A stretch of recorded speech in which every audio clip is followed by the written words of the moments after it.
அனைவருக்கும் ஆனந்தமான இறைவணக்கம். ஆன்மீக சிவ சொந்தங்களே, 17/2/2026 மாசி அமாவாசை இன்று.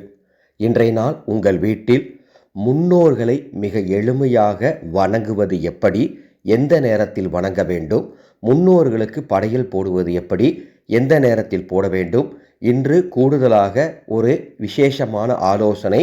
உங்கள் முன்னோர்களின் அருள் உங்கள் குடும்பத்திற்கு கிடைக்க இந்த சூட்சமங்களை தெரிந்து கொள்வதற்கு முன்பாக ஒரு அன்பு வேண்டுகோள்.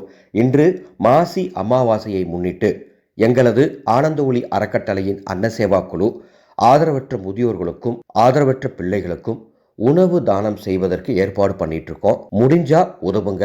இந்த புனிதமான சேவைக்கு உங்கள் முன்னோர்களின் அருள் உங்களுக்கு கிடைக்கும். மேலே டிஸ்பிளேல எங்களது அறக்கட்டளையின் Google Pay number, PhonePe number தரப்பட்டுள்ளது. வாட்ஸ்அப் நம்பரும் தரப்பட்டுள்ளது. 17/2/2026 இன்று காலை 7:30 8:30 முன்னோர்களை வணங்கலாம். முன்னோர்களுக்கு படையலிடலாம். அல்லது காலை 10:30 11:30 முன்னோர்களை வணங்கலாம், படையலிடலாம்.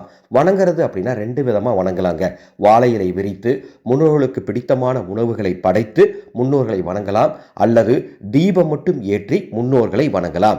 இந்த மாசி அமாவாசையில் கூடுதலாக ஒரு சூட்சமாக சொல்கிறேன். என்னென்னா, ஒரு டம்ளரில் தண்ணீர், அந்த தண்ணீரில் சற்று இனிப்பு கலந்துக்கோங்க. நீங்கள் சக்கரை போட்டு கலந்தாலும் சரி, வெல்லம் போட்டாலும் சரி, ஒரு டம்ளர் இனிப்பு கலந்த தண்ணீரை இன்று உங்கள் முன்னோர்கள் படத்துக்கு முன்பாக அல்லது விளக்குக்கு முன்பாக அல்லது படையலுக்கு முன்பாக வச்சிருங்க. வச்சுட்டு படையலிட்டு முன்னோர்களை முழு பக்தியோடு வணங்குங்கள். அந்த படையலில் கொஞ்சம் எடுத்து காகத்துக்கு வச்சுட்டு அதன் பிறகு நீங்கள் உணவு எடுத்துக்கோங்க. உங்கள் வீட்டில் இருக்கக்கூடிய ஆண்கள் விரதம் இருந்து இந்த முன்னோர் வழிபாட்டை செஞ்சாங்கன்னா கூடுதல் நன்மை. பெண்கள் விரதம் இருக்க தேவையில்லை, படையலிட்டு வழிபாடு மட்டும் செஞ்சால் போதும். இன்று மாசி அமாவாசை இந்த மாதிரி எளிமையாக உங்கள் முன்னோர்கள் நீங்கள் வணங்கிட்டா உங்கள் குடும்பத்துக்கு பித்ரு தோஷம் இருக்காது. வழிபாடெல்லாம் முடிச்சுட்டு அந்த தண்ணீரை என்ன செய்கிறீங்க அப்படின்னா, எடுத்து சாலையில் ஊற்றிடணும். வீட்டுக்குள்ளே ஊற்றக்கூடாது, சாலையில் ஊற்றிடணும். மாலை 6 மணிக்கு மேலே ஊற்றுங்க போதும். சரிங்களா? இந்த ஆடியோவை உங்களுக்கு தெரிஞ்ச அத்தனை பேருக்கு பகிர்ந்துக்கோங்க. ஒரு அற்புத அறிவிப்பு.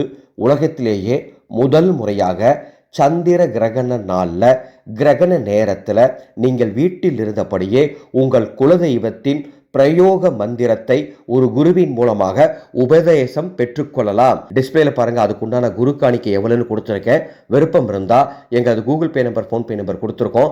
அதில் குரு காணிக்கை செலுத்திட்டு எங்களது வாட்ஸ்அப் நம்பருக்கு ஸ்கிரீன்ஷாட் அனுப்பிட்டு உங்கள் குலதெய்வத்தோட பேரு, நீங்கள் எந்த மாவட்டம் அப்படிங்கிறத அனுப்பிடுங்க.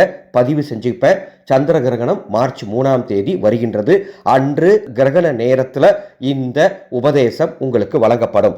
மேலும் விவரங்கள் அறிய எங்கள் வாட்ஸ்அப் எண்ணுக்கு தொடர்பு கொள்ளுங்கள். ஆனந்த மலரட்டும், ஆனந்த ஒளி பரவட்டும்.